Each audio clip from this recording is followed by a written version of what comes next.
Hello everyone and welcome back to UGC NET mentor guys. आज की video काफ़ी important काफ़ी स्पेशल रहने वाली है बिकॉज आज के इस वीडियो लेक्चर में हम डिस्कस करेंगे 15 most important digital initiative in higher education and in research field. So this is most important topic for UGC NET exam. और अभी जो भी रिसेंट एग्जाम हुए हैं इन सभी में इस टॉपिक के ऊपर क्वेश्चन देखने को मिले। सो काफ़ी इंपॉर्टेंट टॉपिक है। मेक श्योर आप इस वीडियो लेक्चर को एंड तक जरूर देखें ताकि आपको हर चीज़ अच्छे से समझ में आ जाए और फर्दर कोई क्वेश्चन बने एग्जाम में तो आप इसका आंसर इजीली कर पाएँ। दिस इज अबाउट मी, जैसे कि आप सभी को पता होगा और अभी तक आपने इस चैनल को सब्सक्राइब नहीं किया है सो मेक श्योर आप इस चैनल को सब्सक्राइब कर लें ताकि आपको अपकमिंग वीडियोस के सभी नोटिफिकेशन मिलते रहें। मैंने आपको अपने चैनल पे हायर एजुकेशन के इंपॉर्टेंट कमेटीज एंड कमीशन की ऊपर जो क्लास है मैंने करवा दी है। सो ये गाइज आपके एग्जाम के लिए काफ़ी इंपॉर्टेंट क्लास है। मेक श्योर आप इसको जरूर देखें। इसके अलावा मैंने आप सभी के रिक्वेस्ट पर एक वीडियो लेक्चर और मैंने बनाया था जिसमें मैंने आपको बोट एंड स्ट्रीम के क्वेश्चन करवाए थे।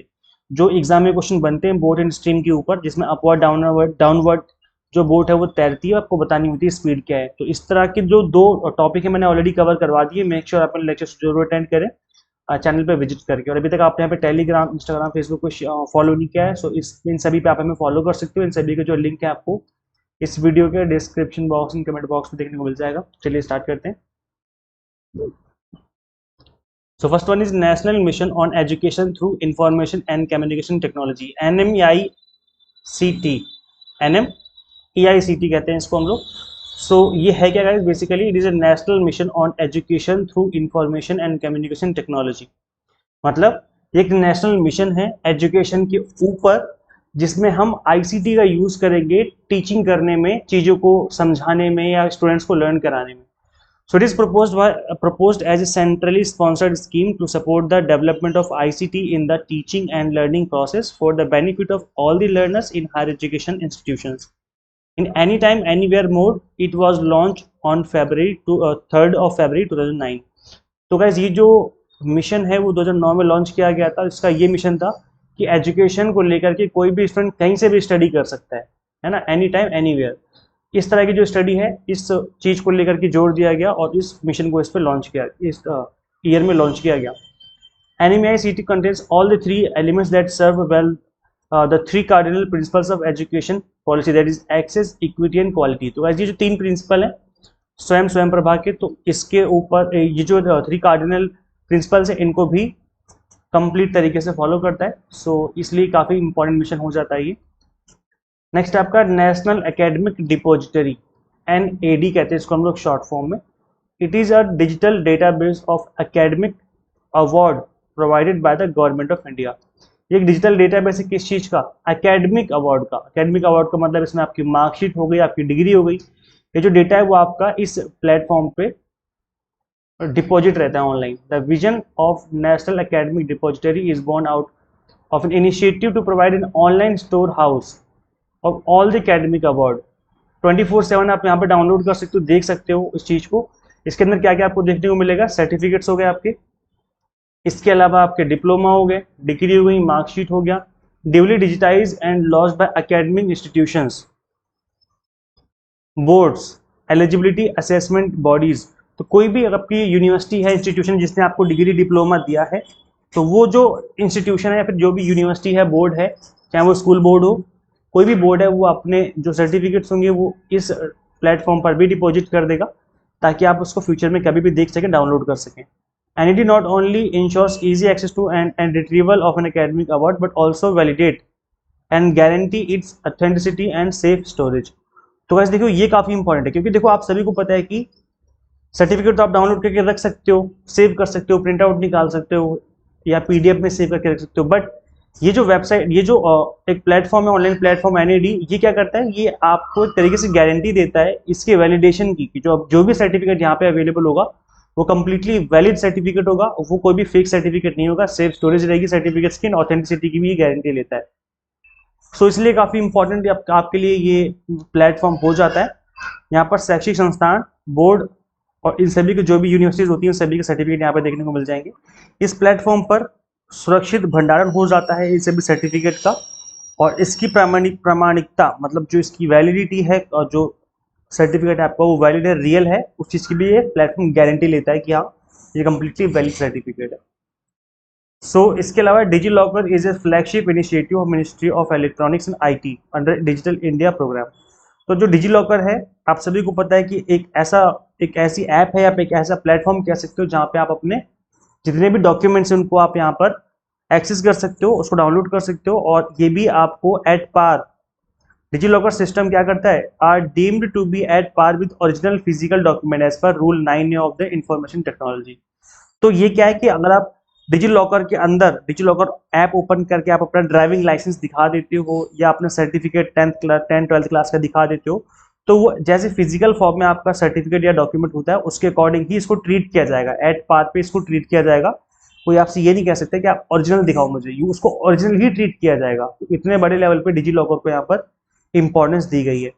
तो डिजी लॉकर के अंदर जो आपको सर्टिफिकेट मिलेंगे वो कहाँ से आते हैं, वो नेशनल एकेडमिक डिपॉजिटरी से ही वो एक्सेस करता है डिजी लॉकर, और फिर देन वो आपके अकाउंट के अंदर, जो आप डिजी लॉकर में अकाउंट क्रिएट करते हो, आपका मोबाइल नंबर यूज करके या फिर जो भी चीजें आप यूज करते हो, ईमेल आईडी वगैरह, तो उसके अंदर जितने भी आपके डॉक्यूमेंट्स है वो आपको वहाँ पे शो हो जाएंगे। Union cabinet has approved establishing a digital depository of academic awards to be known as NAD. और ये कब बना था, ये अक्टूबर 2016 में इसको एस्टैब्लिश किया गया था। मतलब इसको अप्रूवल मिला था, देन उसके बाद ये एस्टैब्लिश हुआ 2017 में।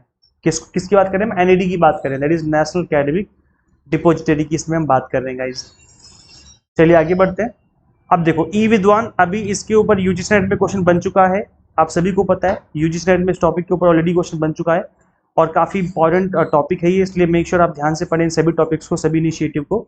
सो ई विद्वान क्या होता है, it is a database of profiles of scientist हो गए या फिर रिसर्चर हो गए and other faculty members who are involve in academic institution and other R&D organisation. तो इसके अंदर बेसिकली होता क्या है कि जो इंडिया में बड़े बड़े टॉप लेवल के अकेडमिशियन हैं, जैसे बड़े बड़े फैकल्टी मेंबर्स हो गए, जो टीचर्स हो गए, प्रोफेसर्स हो गए, साइंटिस्ट हो गए, रिसर्चर हो गए, इन सभी का जो डेटाबेस है, इनकी प्रोफाइल का जो डेटाबेस है वो आपको इस पर मिल जाएगा।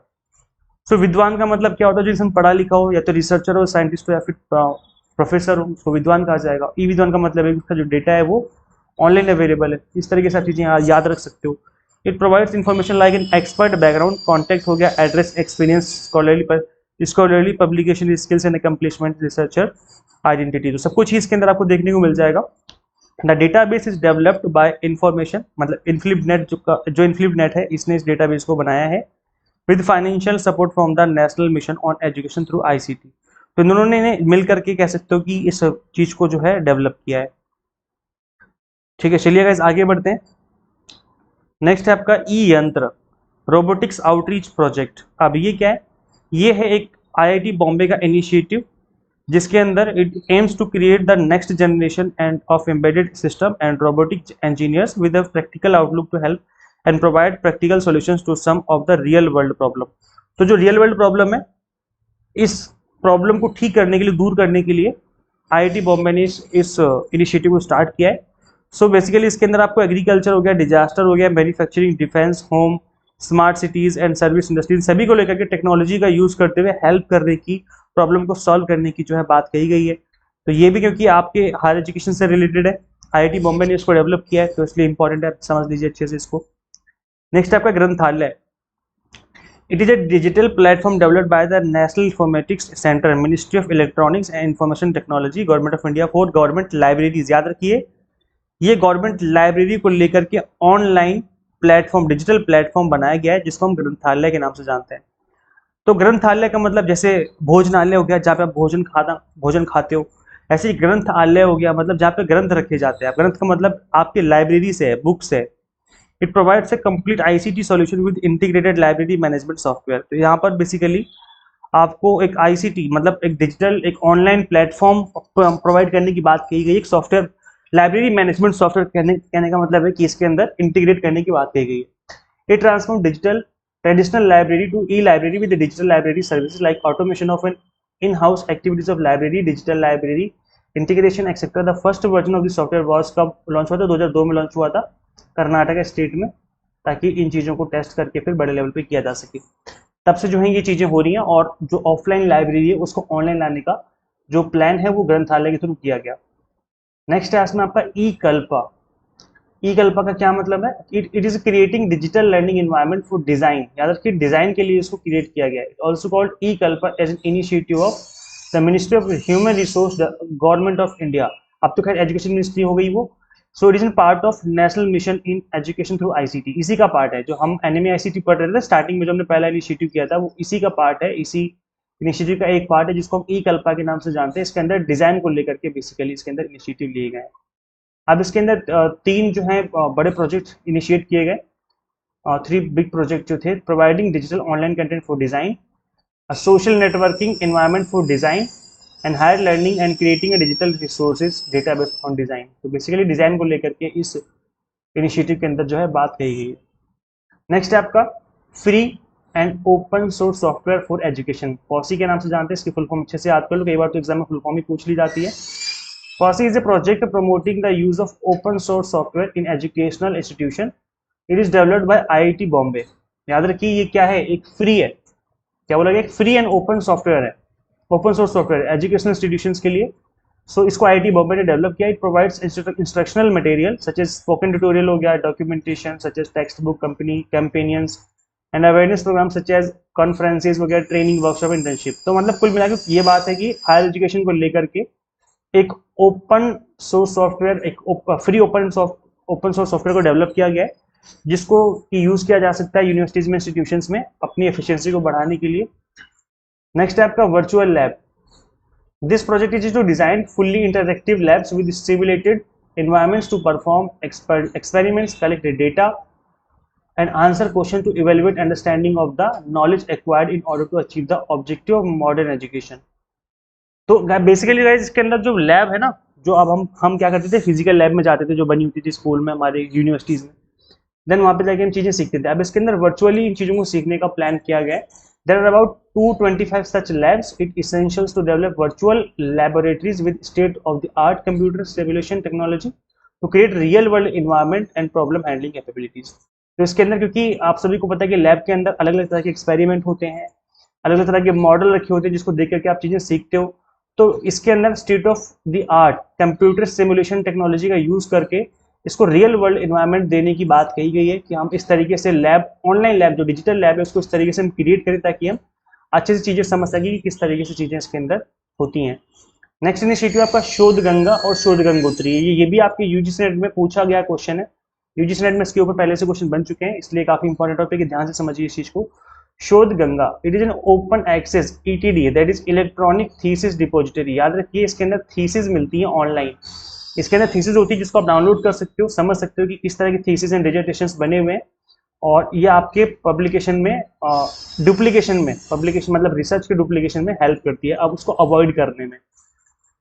तो अवॉइड करने का मतलब ये हो गया कि अगर आपको पहले से पता चल जाए कि किस टॉपिक के ऊपर रिसर्च ऑलरेडी हो रखी है, किस टॉपिक के ऊपर ऑलरेडी थीसिस लिखी जा चुकी है, तो उस टॉपिक पे आप नहीं लिखोगे, है ना। तो इसलिए एक ऑनलाइन डिजिटल प्लेटफॉर्म बना दिया गया जिससे आप डुप्लीकेशन से बच सकते हो, और इस प्लेटफॉर्म पर आप थीसिस मिल जाएगी आपको। वैसे मैं बता दूं कि 2009 के बाद से इस चीज़ को कंपलसरी कर दिया गया, 2009 या 2016 ऐसा कुछ है, मुझे एग्जैक्ट ईयर याद नहीं है। तब से यूजीसी ने अब जो है कंपलसरी कर दिया है कि आपको अपनी थीसिस को डिजिटल फॉर्म में सबमिट करना पड़ेगा शोध गंगा के ऊपर। तो ये जो है आपको याद रखना है कि अब थीसिस भी सबमिट होती है ऑनलाइन, कंपलसरी है ये। शोध गंगोत्री, इसमें क्या होता है, it is an initiative for research scholar, research supervisor in universities where they can deposit an electronic version of approved synopsis. याद रखिए आपको, जिसको हम रिसर्च प्रपोजल भी कहते हैं, जिसके थ्रू आपका PhD में एडमिशन होता है, PhD प्रोग्राम में आप एडमिशन लेते हो, तो रिसर्च प्रपोजल हो गया या फिर सिनॉप्सिस हो गया, इसको आपको सबमिट करना होता है। तो इसलिए गाइज ये जो सिनॉप्सिस होते हैं, फिर जो रिसर्च प्रपोजल होते हैं, ये आपको डिपॉजिट करने होते हैं ऑनलाइन, जो जिसके थ्रू आपका एडमिशन होता है PhD में, ये आपको शोध गंगोत्री पे मिल जाएंगे देखने को। अब देखिए नेक्स्ट जो इनिशिएटिव है ये भी काफी इंपॉर्टेंट है, ध्यान से समझिए इन चीजों को। ई शोध सिंधु हो गया, शोध शुद्धि हो गया, शोध चक्र हो गया। अब ये तीन यहाँ पर इनिशिएटिव में ध्यान से समझिए इन तीनों को, शोध सिंधु, शोध शुद्धि और शोध चक्र। तो जो शोध सिंधु है ये क्या है, it provides more than 15,000 international electronic journals and e books to all higher education institution. तो इसके अंदर क्या है, कि आपको जर्नल मिल जाएंगे, मतलब रिसर्च पेपर वगैरह हो गए, ई बुक्स हो गए, जर्नल्स हो गए, वो आपको ई शोध सिंधु के अंदर देखने को मिल जाएंगे। शोध शुद्धि क्या होता है? ये आपका एक प्लेजरिज्म डिटेक्शन सॉफ्टवेयर पीडीएस, जो जिसके थ्रू आप जो भी आप रिसर्च कर रहे हो उसमें आप प्लेगरिज्म चेक कर सकते हो और उस प्लेगरिज्म को वहां से हटा सकते हो। तो पहले एमएचआरडी हुआ करता था, अब तो एजुकेशन मिनिस्ट्री हो गया, मिनिस्ट्री ऑफ एजुकेशन जिसको हम कहते हैं। शोध शुद्धि जो एक तरीके से प्लेटफॉर्म आपको दिया गया है, एक इनिशिएटिव 2019 में इसको स्टार्ट किया गया, जिसके थ्रू आप अपनी रिसर्च में हुई प्लेजरिज्म को हटा सकते हो, चेक कर सकते हो, ये शोध शुद्धि हो जाएगा। और इसके ऊपर भी यूजीसी नेट में क्वेश्चन बन चुका है। शोध चक्र क्या होता है? Initiative information and library network, INFLIBNET कहते हैं, centre under the guidance of university UGC to help the academic community during their research life cycle. तभी चक्र बोला गया है। जैसे हम बोलते हैं ना कि लाइफ चक्र, मतलब जीवन चक्र कहते हैं हम लोग। तो जीवन चक्र मतलब बच्चे का जन्म होना, फिर बड़ा होना, फिर बूढ़ा होना, फिर डेथ हो जाना, एक जीवन चक्र है पूरा। ऐसे ही आपकी शोध का भी चक्र होता है, रिसर्च का भी चक्र होता है कि आप पहले आप एडमिशन लेते हो पीएचडी में, या रिसर्च पेपर लिखने का प्लान करते हो, तो उसमें आप टॉपिक ढूंढते हो, उस टॉपिक पे आप रिसर्च करते हो, उसकी फाइंडिंग्स लेकर के आते हो, देन उसको पब्लिश करते हो, रिपोर्ट राइटिंग करते हो। तो एक चक्र है, इस पूरे चक्र में आपको टाइम लगता है काफी। इस वजह से इस चक्र में कहाँ से आपको हेल्प मिलेगी, कहाँ से आप कम्युनिटी, और ये कम्युनिटी मतलब एक तरीके से आप यहाँ पे इंटरेक्शन कर सकते हो, जैसे व्हाट्सएप हो गया, फेसबुक हो गया, इस तरह के जो प्लेटफॉर्म है जहाँ पे आप इंटरेक्शन कर सकते हो, एकेडमिक कम्युनिटी है ये। So during their research life cycle में आप यहाँ पर इजिली चीज़ों को कम्युनिकेट कर सकते हो इस कम्युनिटी में जाकर के, कैसे करें, क्या हो रहा है, मैं कैसे कर रहा हूँ, इन चीज़ों को डिस्कस कर सकते हो। तो इसको हम शोध चक्र के नाम से जानते हैं। स्वयं हो गया एंड स्वयं प्रभा हो गया, ये भी इंपॉर्टेंट इनिशिएटिव, इनको भी अच्छे से याद कर लीजिए। स्वयं क्या है? Study webs of active learning for young aspiring minds, ये फुल फॉर्म है, अच्छे से याद कर लीजिए। अब मैं बता दूं, ये एक ऑनलाइन प्लेटफॉर्म है, एक वेबसाइट है, जिसके थ्रू आप ऑनलाइन कोर्सेज कर सकते हो। मूक, MOOC, मूक होता है ना, मैसिव ओपन ऑनलाइन कोर्सेज। ये जो कोर्सेज हैं वो यहाँ पे अवेलेबल होते हैं। So it is integrated platform for offering online courses to young learners that are cost saving, मतलब आपको फ्री में, या कई बार अगर आप फ्री में सीखने के बाद सर्टिफिकेट लेना चाहते हो, तो ऐसे में फिर होता क्या है बेसिकली, सर्टिफिकेट जो है आपको मिलता है 1000 रुपये पे करके। अगर आप एग्जाम देते हो, एग्जाम देने के बाद अगर आप पास हो जाते हो तो आपको सर्टिफिकेट मिल जाता है। अगर आप सीखना चाहते हो और सर्टिफिकेट नहीं लेना चाहते हो तो आप फ्री में सीख सकते हो, कोई दिक्कत नहीं है। Based on 3 principle, access, equity and quality. तो याद रखिए, एक्सेस, इक्विटी एंड क्वालिटी जो है एजुकेशन के 3 बेसिक प्रिंसिपल्स हैं ऑनलाइन डिजिटल एजुकेशन के। स्वयं Prabha next initiative, important initiative ये भी।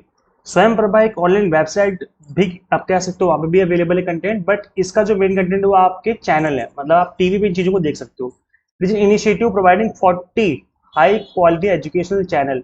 तो पहले ये 32 हुआ करते थे, बाद में बढ़ा करके इसको 34 कर दिया गया, अब एट प्रेजेंट ये 40 हो चुके हैं। तो अब एट प्रेजेंट डीटीएच जो चैनल है वो 40 है, direct to home across the country on 24/7 basis, मतलब 24 घंटे 7 दिन। ये जो चैनल है आप देख सकते हो अपने होम स्क्रीन पे, अपने टीवी पे। It has curriculum based course content covering different disciplines. This is mainly strived eight making quality learning resources accessible to distant areas where internet connectivity is a big challenge. It serves as YGSAT satellite, GSAT 15 satellite. तो GSAT 15 satellite का use करते हुए इस platform को का जो content है वो डिलीवर किया जाता है। और ये जो टीवी चैनल है फ्री वाले अवेलेबल है, फ्री में आप देख सकते हो इस कंटेंट को। वैसे मैं बता दूं, ये जो 40 चैनल है, ये अगर आप स्वयं प्रभा की ऑफिशियल वेबसाइट पर विजिट करेंगे तो यहाँ पर देखो मेंशन है कि यहाँ पर 40 डीटीएच चैनल अवेलेबल है। कुछ लोग कहते हैं ज़्यादा चैनल, कुछ कहते हैं कम चैनल है, बट यहाँ पर 40 चैनल्स लिखे हुए हैं। तो जो ऑफिशियल वेबसाइट है, जो ऑफिशियल डेटा है, मैंने उसके अकॉर्डिंग आपको चीज़ें समझा दी हैं। बाकी चैनल ज़्यादा हो कम हो मुझे नहीं पता, बट यहाँ पर ऑफिशियली इस वेबसाइट पर तो 40 ही शो कर रहा है, तो मैं भी यहाँ पे आपको 40 ही बता रहा हूँ।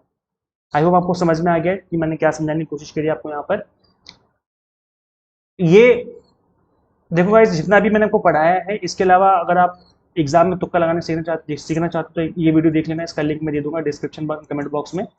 और असर्शन रीजन के क्वेश्चन सॉल्व करना चाहते हो तो ये वीडियो देख लेना। ये इसको देखने के बाद आपके जो ये असर्शन रीजन के क्वेश्चन है वो इजीली सॉल्व हो जाएंगे। ये जो भी मैंने क्लास ली, इसकी पीडीएफ आपको मैं अपनी ऐप में अवेलेबल करवा दूंगा। और ऐप आपको कहाँ मिलेगी? आपको simply exam mentor app install करनी फ्रॉम गूगल प्ले स्टोर।